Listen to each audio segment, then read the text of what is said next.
This is the iconic Hong Kong Harbour, and in 2 months, I'm gonna try and swim across it as part of Asia's oldest swim race. We are through the gates and it is now complete chaos. Now, here's the thing. I do swim training, but it's in a pool, which means that at the end of every lap, I can take a mini break. But this is not a 25-meter race.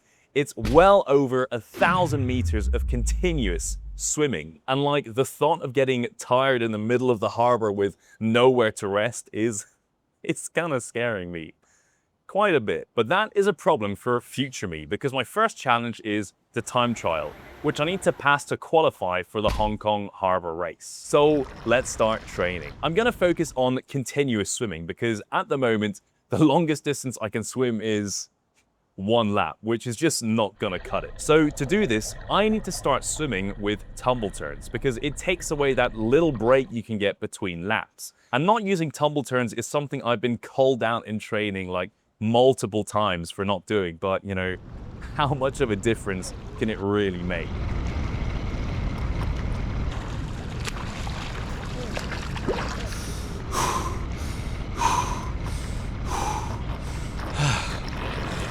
God damn. I'm not gonna lie, I wasn't too happy because I've been putting off swimming with tumble turns for a long time because, you know, I was scared I'd be out of breath and that I wouldn't be able to keep up with the pace in training, and so they put me down a lane. And I know I might, you know, give off this aura of being big and tough, but I don't think I could take that. So what I'm going to do at training is I'm not gonna tell anyone, and you know, it's not as if they're gonna watch this video anyway, so we're good. Anyways, I set myself the target to try and swim the race distance, which is 1,000 meters, with tumble turns. And obviously, I want to do this before the race day so that I feel confident I'm not going to reach the middle of the harbor and like... So I started training, and for the first session, I do 1 lap with tumble turns and 1 without. And then the next session, I do 2 laps with tumble turns and then 1 without, and so on and so forth. But progress with increasing my continuous swimming was taking a long time, and the time trials were coming up soon. It's time trial day, and I am nowhere close to swimming 1,000 meters continuously. So let's see how this goes. The way the time trial works is that when you sign up for the race, you have to pick between one of 2 categories. You can either choose the leisure group, which is for the complete losers of the swimming world, and the racing group. So you can probably guess which one I went for. Look, it's my first open water swim, so I'm just taking it easy. But as like a little personal challenge, I still want to see if I can beat the race group qualifying time. When I arrived at the venue, I discovered it was going to be in a 50-meter pool, which is twice as long as the pool I was training in.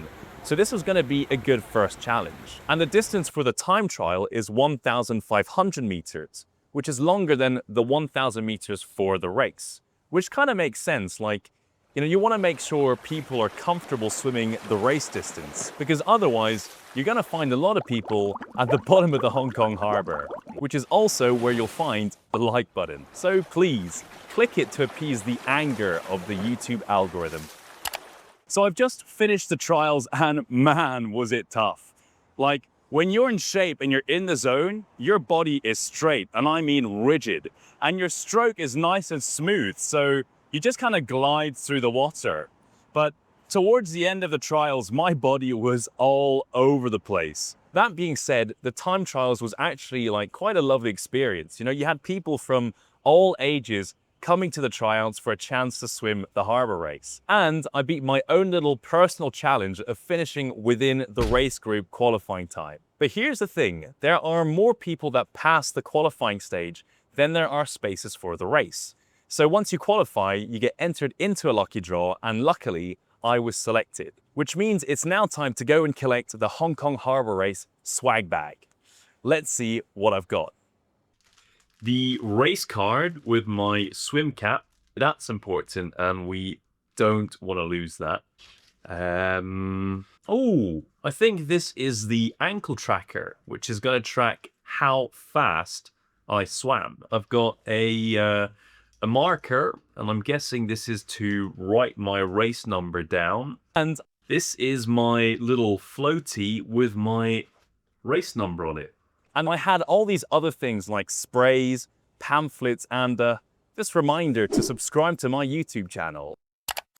And during this time, I kept up the continuous distance training in my pool, slowly increasing the distance I could swim without needing to take a break from the tumble turns. And I was getting pretty close to the 1,000 meter goal. But there was one thing I hadn't done yet, and that is actually swimming in open water. It's a totally different experience than swimming in the pool. Like all the little problems you have, like, maybe your goggles falling off, or your swim cap falling off, or your trunks falling off, or just like, being tired or thirsty.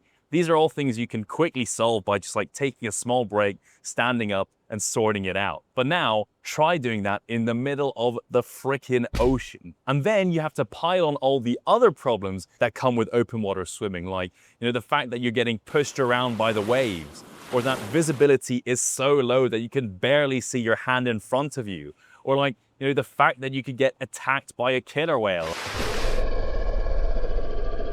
I don't know, I mean, open water just kind of scares me. So my plan was to get at least 2 open water training sessions before the race, because learning how to deal with all of these problems was essential. So I started preparing for my first open water practice session, and it's race day. Well, tomorrow's race day, but I've kind of screwed up here because I've not had the time to do a single open water practice session. So this is gonna be interesting.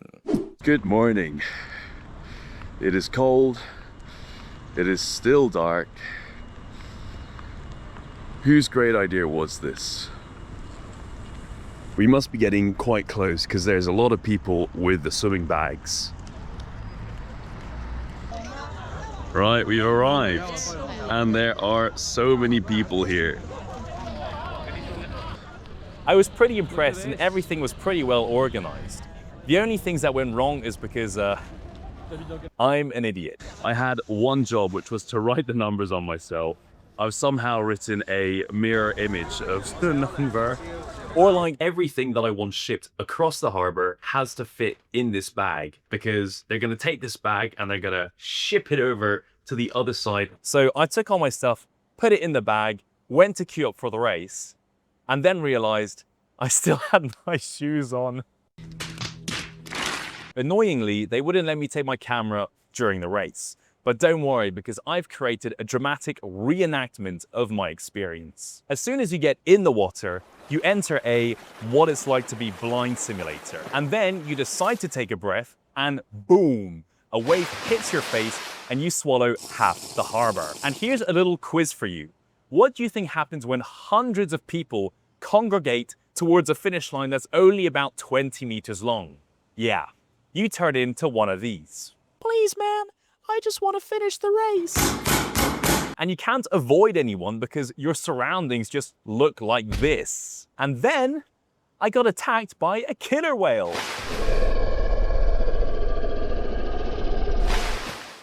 And there you have it. I have crossed the Hong Kong Harbour. I'm not sure you'll be able to see this,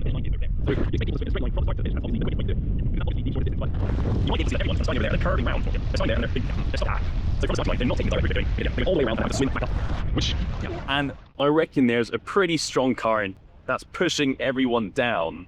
And that's what I'm going to blame my poor performance on today. That's it for this video. And if you have any suggestions on what you want to see me do or learn, stick them in the comments because I read them all. And I'll see you in the next one. Ciao!